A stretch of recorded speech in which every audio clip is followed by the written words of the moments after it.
Ya mungkin sudah ada berita sebelumnya ya, kalau olahraga saya senang otomotif.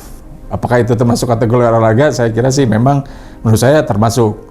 Walaupun menggunakan media berupa mobil atau motor lah misalnya gitu, tapi bahwa menjadi seorang, anggaplah kita sebut pembalap gitu, atlet otomotif itu juga perlu kesiapan fisik.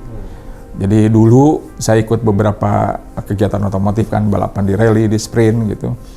Itu saya akan sepedahan dulu sebelumnya, karena kita akan balap 3 hari berturut-turut. Dari pagi sampai sore istirahat, pagi sampai sore, dan pernah kejadian juga saya mempersiapkannya tidak full gitu. Hari ketiga saya udah nggak kuat juga, padahal mobil saya masih oke untuk balapan. Akhirnya saya bilang ya gimana caranya, ini mobil ini mogok aja, saya hajar habis-habisan. Tapi ternyata akhirnya finish juga gitu. Jadi olahraga yang paling saya senang otomotif sebenarnya, di luar bola ya. Kalau senangnya yang saya juga dari kecil, ada om saya salah satu yang senang Formula One dulu. Jadi setiap Sabtu setiap Minggu buka koran gitu, atau setiap Senin lah mungkin waktu itu, Kompas gitu ya saya sebut aja, dan ada beritanya kan Formula One. Atau ada berita di Setelah Dunia Dalam Berita jam 9 malam itu suka ada informasi tentang hasil result bola. Saya terpengaruh juga di situ. Mulai senang sampai akhirnya keterusan gitu. Kalau senang rally mungkin semenjak tahun 80-an ada eksibisi mobil rally di Bandung waktu itu. Mobil-mobil pembalap Indonesia lah, Beng Suswanto, Cepot Heniviano gitu kan. Ada pembalap bule juga yang pakai Mazda RX-3 kalau nggak salah waktu itu. Keliling-keliling di depan Gedung Sate, saya nonton, oh ini mobil apa kok aneh gitu. Saya terobsesi waktu itu, saya kayaknya pengen nyoba nih mobil ini. Ya akhirnya tercapai juga, bisa beli mobilnya, bisa modifikasi, bisa balapnya kan gitu. Ya sampai sekarang saya masih memantau tuh informasi tentang rally, tentang Formula 1. Karena menarik sih, dunia laki-laki gitu. Hobi aja sih, karena memang ujung-ujungnya kan profesional itu kan harus dibayar oleh yang mau membiayai kan. Ini saya biaya sendiri, jadi sebetulnya amatir, tapi saya nggak mau main-main juga. Pakai mobil yang lumayan lah waktu itu kan, Subaru Impreza gitu. Saya belinya juga dari Inggris gitu kan, gitu. Diimport, speknya aman lah. Karena jangan sampai kita bikin mobil yang konyol kan, karena speknya asal-asalan malah membunuh kita sendiri. Alhamdulillah sih selamat selama ini, walaupun pernah masuk jurang juga atau apa kan gitu. Tapi mobilnya memang mumpuni sih untuk mengalami kejadian itu. Indonesia Formula One Society, ya. Jadi waktu itu kejadiannya kita sering nonton bareng.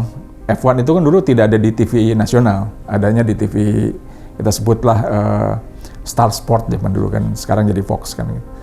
Jadi kita selalu nongkrong di sebuah kafe di Jakarta, waktu itu saya lagi kerja di Jakarta. Ketemu dengan komunitas yang suka nonton bareng itu. Salah satunya juga ada wartawan senior yang dari grupnya otomotif kan gitu. Ngumpul-ngumpul jadi saling kenalan, karena ketemunya intens tuh, setiap Sabtu qualifying, setiap Minggu balapan race day-nya. Ngobrol-ngobrol, wah ini ternyata penggemarnya banyak ya gitu. Iya Pak, teman saya juga di kota juga banyak ngadain. Udah kita ngumpul yuk. Nah, difasilitasi oleh wartawan seniornya, akhirnya terkumpullah komunitas itu.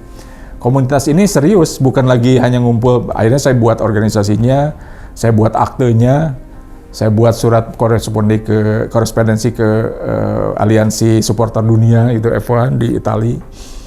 Akhirnya kita malah saya sering diundang ke berbagai sirkuit gitu kan. Pernah nyobain mobil F1, sirkuit F1-nya, ya karena sebagai ketua lah, yang disebut KUD itu ketua untung duluan kan gitu. Dapat fasilitasnya duluan. Karena mereka lihat antusiasme Formula 1 juga besar di Indonesia. Tapi memang tidak semeriah bola lah. Bola itu kan meriah betul kan, munculnya memang crowd-nya muncul gitu. Kalau F1 kan silent lah juga gitu. Tapi banyak. Karena pernah F1 pertama kali diselenggarakan di Malaysia itu yang datang hampir berapa puluh ribu lah, jangan nyampe 20 ribu sih, tapi belasan ribu lah.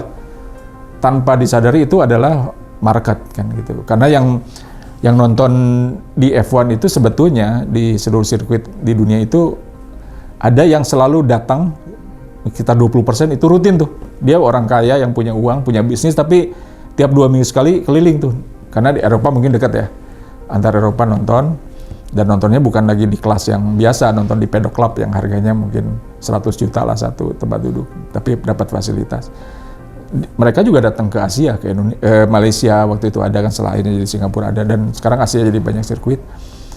Ternyata di situ baru ketahuan juga, ada juga orang kaya Asia yang suka keliling juga. Dari Indonesia itu termasuk ada.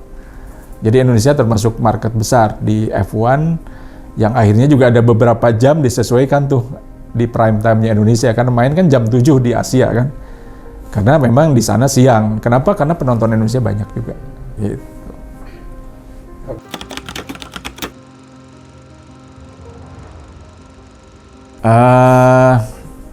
Kalau Eropa ke Prancis pernah, ke Inggris pernah. Kalau di Asia, Singapura pasti kan, Malaysia dekat, Shanghai pernah, Korea, nggak jadi waktu itu, nggak jadi.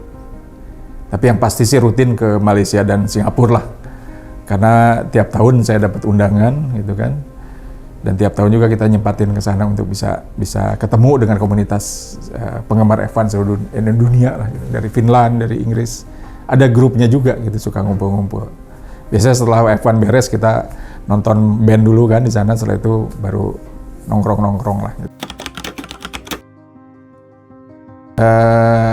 Kan F1 sama di bola juga harus ada rivalitas biar menarik. Dulu tuh waktu zaman kecil itu ada rivalitas James Hunt sama Niki Lauda gitu. Dimana pertarungannya jadi sengit dan terjadilah. Terus setelah itu ada Ayrton Senna dengan Alain Prost kan. Gitu. Nah, saya mungkin salah satu penggemar Ayrton Senna gitu. Sewaktu jadi Niki Lauda, saya senang Niki Lauda. Nah, setelah jadi agak lebih maju lagi, mungkin muncul nama Michael Schumacher.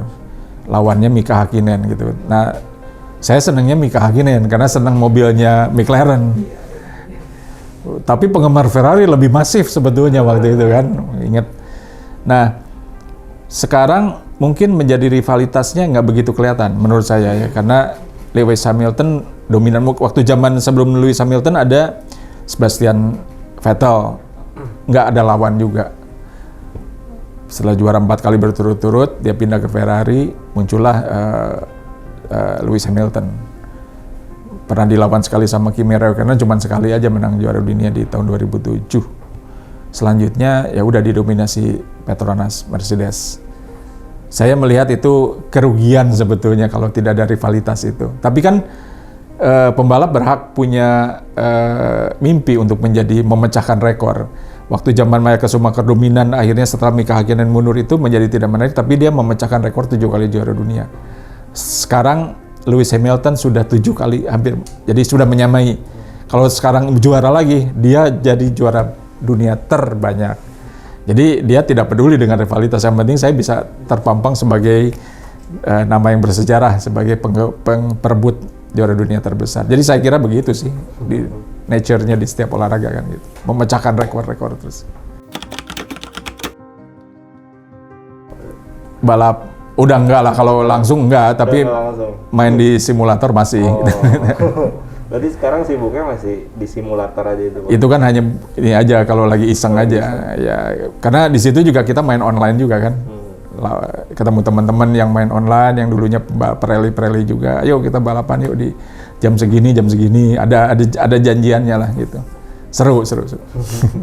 Kirain masih aktif rally gitu, Pak? Satu, waktunya nggak ada sekarang gitu kan, terus biayanya cukup, sekarang lebih mahal lagi biaya otomotif kan. Otomotif itu banyak penggemarnya, tapi pembalapnya pasti mengeluarkan uang banyak gitu kan, karena ingin menang kan pasti membuat mobilnya dengan spek-spek yang maksimal kan gitu. Ketiga ya fisik juga udah, karena fisik juga penting. Kalau nggak, akhirnya akurasi membalap juga kan jadi masalah. Kalau kita lagi udah kecapean, bisa salah sedikit bisa terbalik atau terjungkal kan gitu. Salah satu koleksi saya adalah miniatur mobil. Mulai dari F1 dan mobil rally ada cukup lengkap lah. Tapi ya terpaksa tidak bisa dipasang di lemari karena kebanyakan akhirnya sebagian masuk dus gitu. Kecuali kalau lagi iseng saya bersihin, gantian yang akan dipasang di lemari, disebutnya showcase-nya lah gitu. Tapi ya itu cara menikmati gimana zaman dulu, atau termasuk kebetulan saya senang sama Colin McRae gitu kan, saya punya koleksinya juga, Mulai dari dia balap dari amatir sampai profesional, saya punya koleksinya. Dan beliau meninggalkan gara-gara jatuh dari helikopter. Ya cukup menyedihkan juga gitu. Sampai segitunya, ada pembalap yang meninggal, sedih lah gitu.